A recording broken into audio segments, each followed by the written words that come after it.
नमस्ते। तो आज मैं आप सभी को यह समझाऊंगी कि आपको कैसे पता चलेगा कि आपके प्राण सुषुम्ना नाली में प्रवाहित हो रहे हैं।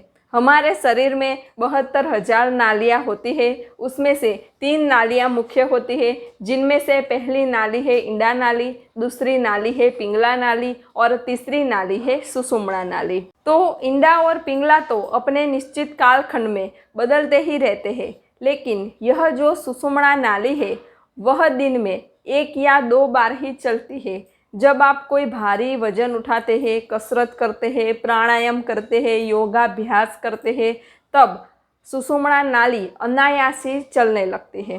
तो अगर आपको चेक करना है कि मेरी सुषुम्ना नाली कब चल रही है, तो आपको अपनी हथेली ऐसे रखनी है और अपनी सांसें छोड़नी है। जब आपकी सांसें दोनों नसिका छिद्रों से आ रही हो तो तब आपको समझ लेना चाहिए कि मेरी सुषुम्ना नाली चल रही है।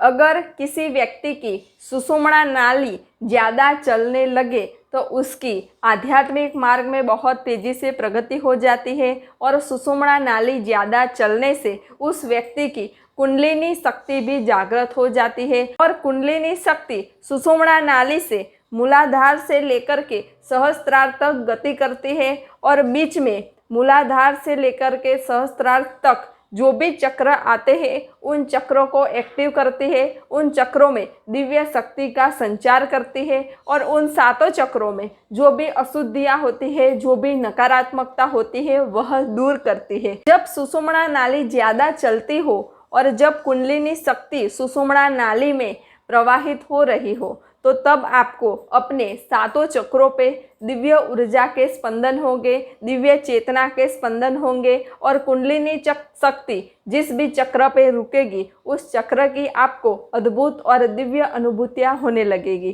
तो जब आपकी सुषुम्ना नाली चले तो तब आपको ध्यान साधना करनी चाहिए, ईश्वर की आराधना करनी चाहिए, क्योंकि उस समय की गई साधना बहुत तेज़ी से फल देती है। तो आप जब भी ध्यान करें, साधना करें, मेडिटेशन करें तो अपनी नाली भी चेक करें कि मेरी कौन सी नाली चल रही है।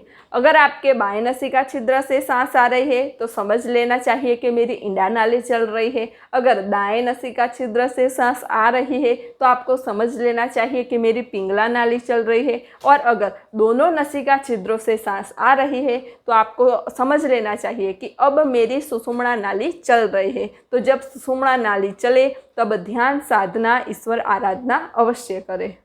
तो यह मैंने आपको सुषुम्ना नाली के बारे में थोड़ी जानकारी दी। तो अगर आपका ध्यान के बारे में कोई भी प्रश्न हो तो आप मुझे कमेंट में लिख करके भेज सकते हैं। नमस्ते। सब घटवासी परमात्मा को प्रणाम।